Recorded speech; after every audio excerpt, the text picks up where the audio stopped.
a todos. Hoy nos encontramos con la ministra vocera de Gobierno, Carla Rubilar. Ministra, muchas gracias por darse un tiempo para conversar con nosotros. No, nada que agradecer, pues feliz de poder compartir con usted, de poder intercambiar opiniones, escuchar otras voces. El presidente nos pidió poder tener esta interacción entre el gobierno y los ciudadanos, así que es una tremenda oportunidad para mí para retroalimentarnos a nosotros como gobierno.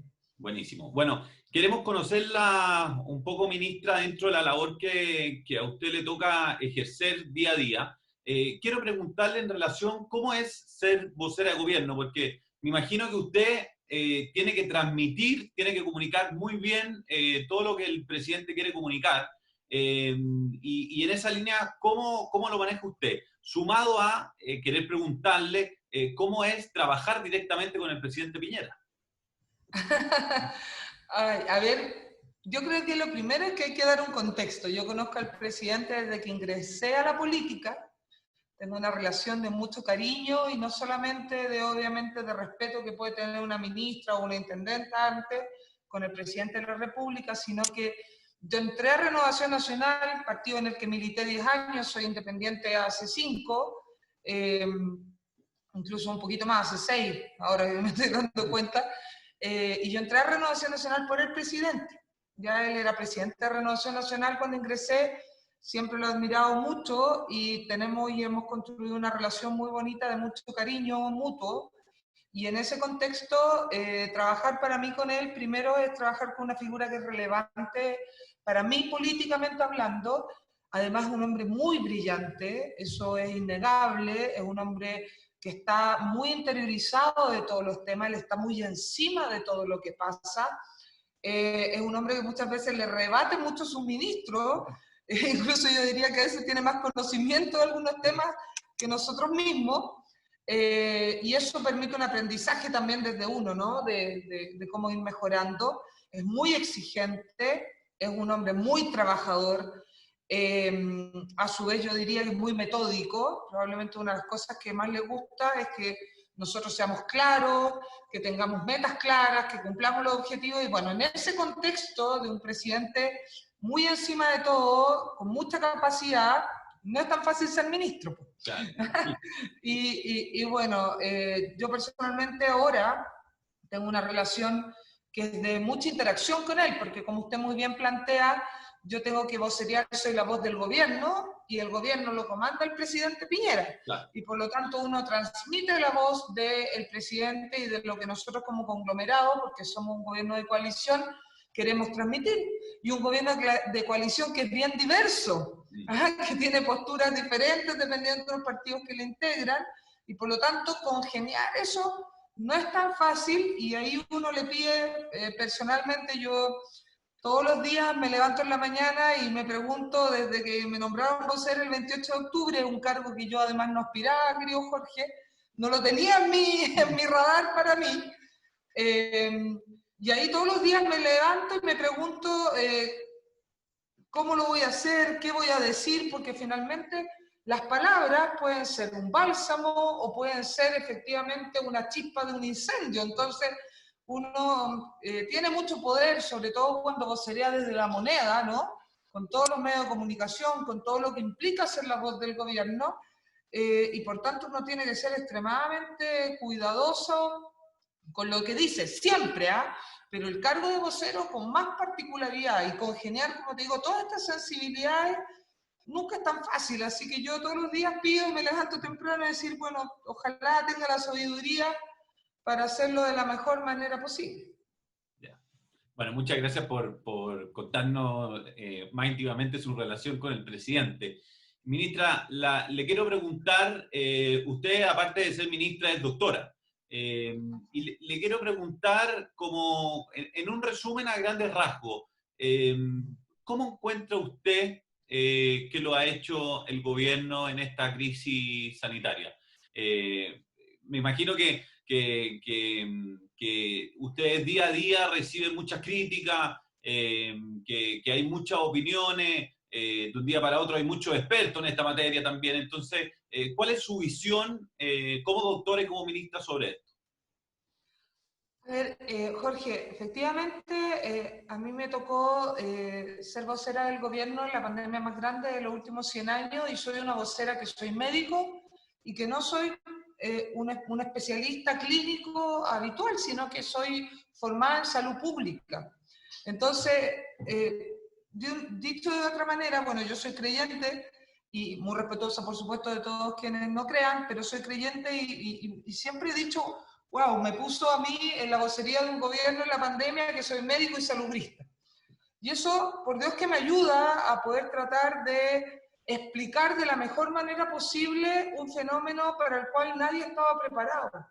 Y es cosa de ver el mundo, es cosa de ver España, Italia, Reino Unido, ¿no? La cuna de la salud pública, este ejemplo para todo el mundo, ver potencias mundiales como Estados Unidos, y finalmente es una pandemia que nos llega, y para que los que no saben finalmente bien todos estos conceptos, es explicar que es cuando enfrentamos una enfermedad que nos llega a todos al mismo tiempo.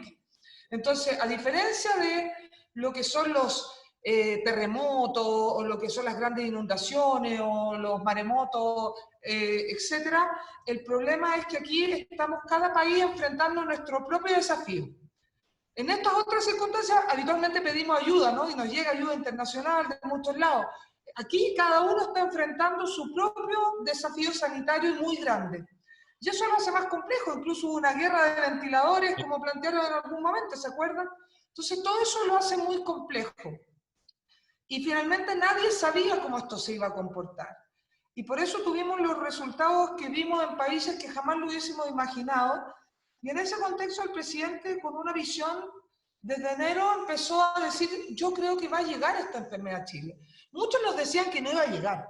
La gente tiene como mala memoria y en general en enero todo el mundo pensaba que esto no era una realidad, que esto era parte de la ficción, que no iba a llegar porque teníamos coronavirus que no habían llegado en tiempos anteriores, Jorge. Por ejemplo, lo que era todo el desarrollo de la enfermedad del SARS, del MERS, que fueron también unos coronavirus que fueron bien intensos en otros continentes, que nunca llegaron a Chile. Entonces algunos planteaban que no iba a llegar.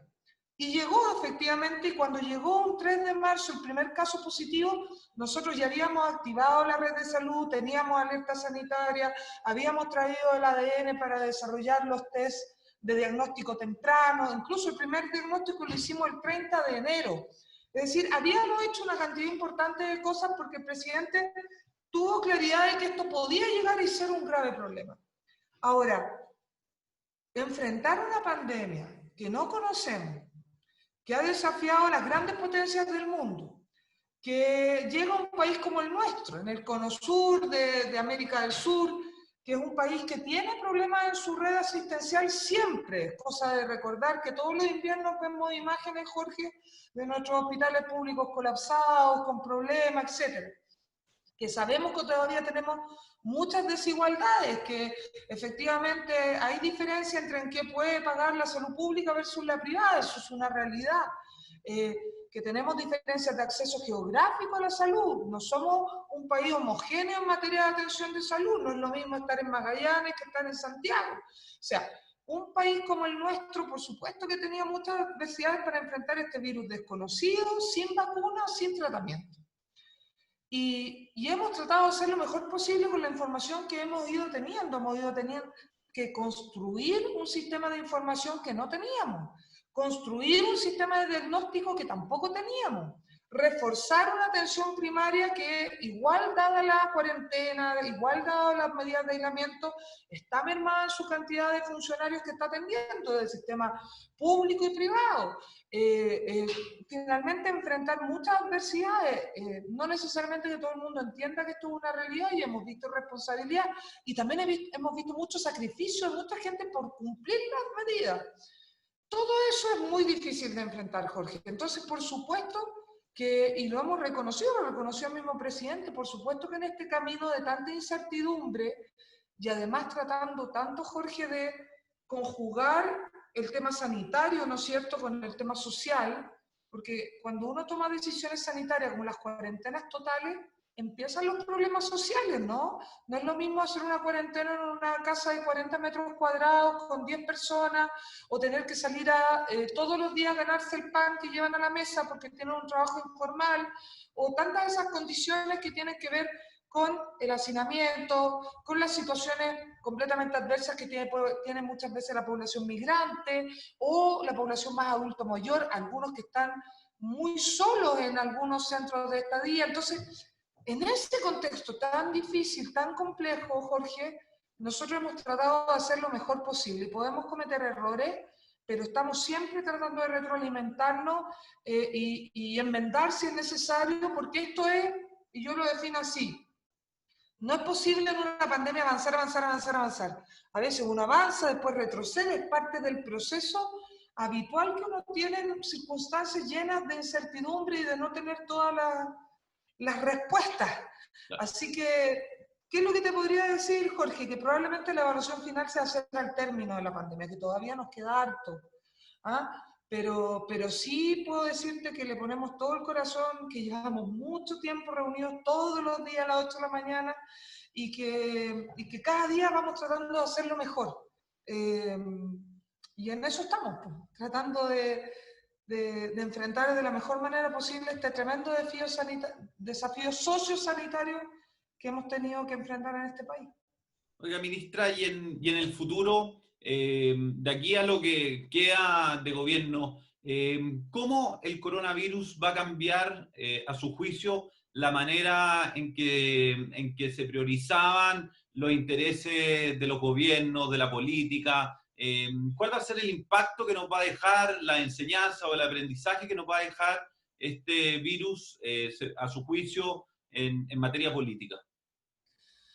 Mira, Jorge, nosotros enfrentamos y llegamos a la crisis del coronavirus, esta crisis tremendamente importante, desde otra crisis, que uno no lo tiene que olvidar, porque este es un país que enfrenta una crisis sobre otra crisis, que es la crisis del 18 de octubre. ¿Ya?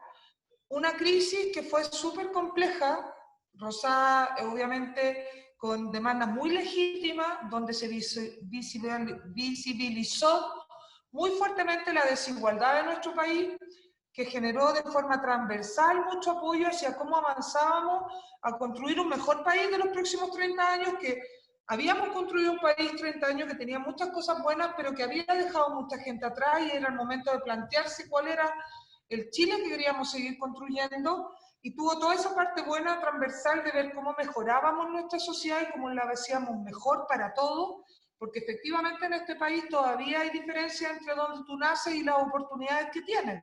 Y eso es una realidad, y lo vemos en Santiago, desde el Santiago urbano versus el Santiago rural, el Santiago urbano comparado con sí mismo, una comuna del sector oriente versus una comuna del sector sur del Santiago urbano, y para qué decir entre Santiago y regiones. Y en ese contexto, nosotros entramos a la crisis del coronavirus desde una crisis muy profunda, donde una grieta se había generado, donde había mucha división, Jorge. Yo creo que ustedes recordarán que tuvimos mucha gente, por caricaturizarlo, que incluso se salía de los grupos de WhatsApp de la familia, por las discrepancias de opiniones. O sea, así de ruda fue esa grieta, finalmente dividió mucho. Y en esa crisis se produjo mucha desconfianza. Vimos desconfianza en el gobierno, en nosotros, por supuesto que sí, pero también en todas las instituciones, en el Congreso, en los partidos políticos, en la iglesia, en los medios de comunicación, en la policía.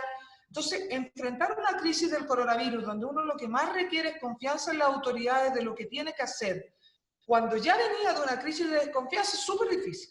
Es decir, no hay que olvidarse que nosotros entramos a esta crisis desde una crisis, no resuelta. ¿Ya?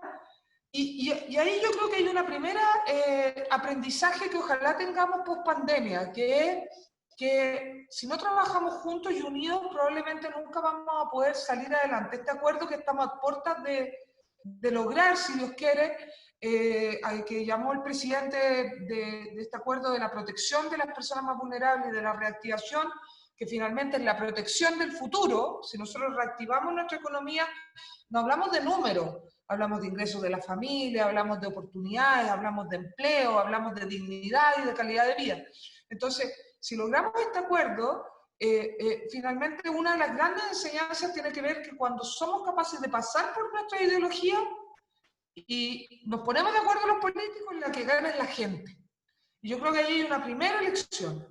Y otra lección es mucho más cercana y mucho más humana, Jorge, que es cómo valoramos lo que antes para nosotros era tan común y no lo valorábamos, que es la cercanía, la compañía, la posibilidad de abrazar, de besar, de conversar. Yo siempre pongo el ejemplo de que en el último tiempo, antes de las crisis que hemos vivido, si íbamos a un café o íbamos a algún local, probablemente íbamos a ver a mucha gente conectada al celular, con una persona al frente también conectada al celular y no conversando en la misma mesa. Hoy día estamos ocupando estas tecnologías para comunicarnos, pero lo cierto es que echamos demasiado de menos el abrazo, el beso, el poder vernos a la cara directamente, ojalá tomarnos un café en algún lugar y volver a tener ciertos encuentros, comernos un helado, compartir en un concierto o alguna cosa que antes no la valorábamos tanto. Lo mismo, por ejemplo, con la familia. Probablemente hoy día que no vivimos, algunos de nosotros, yo no viví mi cumpleaños más que virtual, me mandaron mensajes, etcétera. Incluso mis hijos no pudieron estar conmigo porque no estaban por cuidado de la exposición que yo tenía. Y hoy día estamos viviendo estas diferencias, el Día de la Madre, probablemente el Día del Padre que viene. No vamos a poder, por lo menos en mi caso, que yo tengo obviamente a mi papá en una edad donde lo expongo finalmente si voy a verlo, no lo voy a poder abrazar y quizás otros años donde sí podía hacerlo no iba, Jorge. ¿Ah? Me consumía la pega, el trabajo, no tengo idea, y lo llamaba o le mandaba un mensaje y iba después, pero no iba ese día. Y ahora me muero de ganas de ir el Día del Padre a verlo. Y me dio mucha pena no haber ido a acompañar a mi mamá el Día de la Madre, ¿me entiendes? Entonces, ojalá que también cambie desde el humano, desde entender que teníamos tantas cosas buenas en esta comunidad tan diversa en la que vivimos, pero eran tantas cosas buenas que no las valorábamos, que ojalá que cuando podamos ir de a poquito, cuando pase la pandemia, cuando estemos mejor, no se nos olvide finalmente las cosas realmente importantes de la vida, Jorge. Lo que nos dividió y que nos dolió como nos dividió en el 18 de octubre, y acá lo que extrañamos es poder valorar estas cosas tan simples que perdimos. Así que yo creo que hay aprendizaje desde lo político, obviamente, en la unión, en el trabajo mancomunado, en cómo salimos adelante todos juntos. La oposición portuguesa, que está muy bien evaluada, le dijo al gobierno que le deseaba, entre otras cosas, coraje y otras cosas, suerte. Y les dijo, porque su suerte, Jorge, es mi suerte, le dijo la oposición al gobierno. Y es tal cual. Y ojalá eso lo aprendamos bien. Y aprendamos desde lo político y desde lo humano muchas lecciones para que construyamos efectivamente un post-pandemia que va a ser duro porque vamos a tener una recesión importante, desempleo, quiebra, eso es real, está pasando en el mundo y vamos a tener que asumirlo. En ese Chile post-pandemia, por lo menos lo valórico, lo que nos hace como más seres humanos, sí lo hayamos aprendido porque ahí nos vamos a parar como con más ganas. Ministra, le tengo dos preguntas más para no quitarle más tiempo. La primera, en relación a lo que usted venía mencionando, estas grietas que se abrieron post-18 de octubre, estas divisiones, ¿usted cree que se vuelvan a abrir post-pandemia? Es que eso va a depender de nosotros y de nuestro aprendizaje, Jorge. ¿Qué lecciones sacamos finalmente de esta pandemia donde, por ejemplo, el doctor Wow dice que pensar una pandemia desde el punto de vista individual es un grave error? Las pandemias se conciben a enfrentarlo desde el punto de vista colectivo. Cuando yo incumplo la cuarentena, cuando yo no tomo las medidas sanitarias, no solamente me hago un perjuicio a mí mismo, me hago un perjuicio colectivo. Vivimos en comunidad, cada uno de nosotros tiene un rol. Si uno falla, finalmente falla el sistema en su conjunto. Nosotros como autoridades, por supuesto, tomar decisiones, tomar acciones, etc. Y los ciudadanos tomar conciencia. ¿Y qué nos recuerda eso? Que somos una comunidad, somos un colectivo, donde cada uno cumple su rol. De ese aprendizaje que podamos sacar de esto, debiéramos evitar las divisiones del futuro, porque ¿cómo no vamos a haber entendido que independiente de cómo pensemos, que podemos discrepar, si eso está perfecto, podemos discrepar, podemos pensar muy diferente, podemos tener soluciones diferentes, podemos tener prioridades diferentes, etc. Pero lo que no puede pasar es que yo me crea dueño de la verdad y a ti finalmente piense que tú estás equivocado y te deslegitime como un interlocutor. Y esa forma de legitimar, que fue una de las cosas que nos pasó el 18 de octubre, lamentablemente, a pesar de tantas cosas legítimas que había detrás, es que empezó el que yo creía que te podía deslegitimar a ti desde el ataque, desde la falta de respeto, desde cosas que no podemos volver a vivir, a mi juicio. Así que esa división, ojalá que no, porque probablemente si no aparece, es que aprendimos las lecciones que debíamos aprender de esta pandemia. Sí. Ojalá que todos los actores políticos lo entiendan de la misma manera que lo entiende usted, ministra, y podamos salir de todas estas crisis más unidos que nunca. La última pregunta que le quiero hacer, ministra, es en relación a que usted debe ser de las mujeres chilenas más influyentes hoy día. Primero por el cargo que tiene y segundo por la situación en la que se encuentra el país y el rol que tiene que cumplir usted. Si usted tuviera que aprovechar este espacio para darle un mensaje a nuestras compañeras universitarias que nos están escuchando, ¿cuál sería? Invitándolas de cierta manera a jugársela también por el servicio público, por querer el país como usted lo hace. ¿Qué les diría? Lo primero es, por supuesto, que necesitamos más mujeres en el servicio público, así que muy bienvenidas todas. Todavía nos quedan brechas que cerrar en este país, hay que trabajar mucho por cerrarlas, por generar la equidad de género tan anhelada por las mujeres, pero también hay muchos hombres que se comprometen en este desafío de ir cerrando estas brechas de equidad de género. Hay muchos hombres que entienden hoy día la corresponsabilidad parental, hay muchos hombres que entienden que lo lógico, lo justo es que las mujeres y los hombres ganemos lo mismo a igual trabajo. Hay muchos hombres que son muy duros y muy finalmente grandes defensores de que combatamos con mucha fuerza la violencia de género y que eso es inaceptable. Y esas son las cosas que finalmente a uno le dan esperanza de que en la medida de que las mujeres estemos más presentes, también los hombres entiendan que la causa finalmente de lograr mayor equidad de género también es propia. Así que invitar a muchas mujeres a ser mucho más visibles, a creerse mucho el cuento, porque finalmente nosotros podemos estar presentes en todas las áreas de la vida pública, no hay ni un área donde no tengamos que estar presentes o no podamos estar presentes, muy por el contrario, es muy necesario estar. Pero si yo les pudiera dar un mensaje que lo transmito como desde mi corazón, a las mujeres y directamente a las mujeres, y aquí hago la diferencia, Jorge, porque en lo otro el mensaje era para hombres y mujeres, aquí lo hago directamente a las mujeres. Cuidémonos más entre las mujeres, eso les diría, Jorge. A veces las mujeres somos las principales detractoras de otra mujer. Somos las principales que evaluamos a otra mujer con una rudeza y con una crítica que finalmente no contribuye. Yo creo que el día en que nos cuidemos más entre nosotras, nos apoyemos más, nos demos más espacio. Yo siempre pongo el ejemplo de lo que es caminar en la nieve. Todos los que han caminado en la nieve alguna vez y saben que no ha caminado nadie antes, uno va abriendo un camino en la nieve que cuesta, que pesa, que es difícil. ¿Ah? Pero el que viene atrasito le cuesta menos, y el que viene atrasito le cuesta menos todavía. Yo creo que las mujeres debiéramos hacer eso, debiéramos abrirle espacio con mucha grandeza a otras mujeres y cuidarnos mucho. Yo creo de verdad que para cerrar estas brechas de equidad, lo primero que tenemos que hacer es ser mucho más partners las mujeres de las mujeres. Cuando eso empieza a cambiar, probablemente nos va a ir mejor. Así que eso lo digo desde el corazón, lo he visto, me duele verlo en redes, me duele verlo en comentarios de pasillo, me duele verlo en la vida cotidiana muchas veces, cuando una mujer probablemente es la más crítica de otra mujer. Yo las invitaría a respirar hondo primero y a decir, cuidémonos más entre nosotras mismas. Gracias, ministra. No puedo no comentarles que en estos días las mujeres de mi casa, mi mamá y mi hermana, han quedado sorprendidas por usted y su capacidad de combinar la mascarilla con la ropa. Entonces tenía que pasarle ese dato.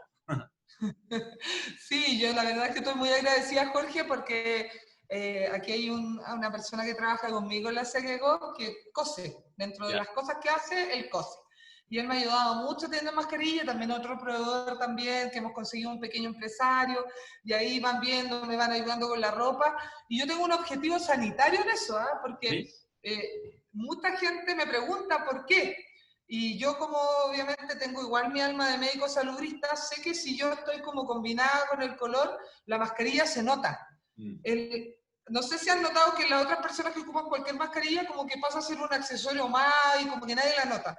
Entonces yo con mi mascarilla a tono, que me han hecho algunos memes y todo, y yo me río siempre, tengo súper buen humor, la gracia es que se concentran efectivamente en que está la mascarilla, entonces hay una razón comunicacional sanitaria que ayuda, así que yo para mí ese es el objetivo principal, que siempre la mascarilla se note y cuando la combino lo logro y es tema de conversación y eso es muy bueno porque al final lo que necesitamos es que le quede a la gente que la mascarilla es vital usarla. Sí, le pasó el dato, me imagino, al ministro Monker para el cambio de gabinete que andaba también con una mascarilla morada y también fue bien comentado. Sí, no, y el ministro Palacio se mandó a hacer una que tiene una guitarra Sí, eléctrica, ¿ah? sí. Así que hemos tenido como hartos detalles y eso es bueno porque finalmente se nota la mascarilla y ese es un mensaje al final subliminal de la importancia del uso que hoy día está siendo uno de los temas más trascendentales para evitar que sigamos propagando el virus. Bueno, ministra, muchísimas gracias por su tiempo, le deseo todo el éxito y a seguir trabajando porque si no salimos todos juntos de esta, no hay otra forma. Así que muchísimas gracias, ministra. No, de todas maneras, lo importante es cuidarnos entre todos porque el coronavirus lo paramos entre todos. Esa es la lección más importante y más relevante porque el virus no distingue, no hace ninguna distinción. Y por lo tanto, de esta salimos todos o no salimos.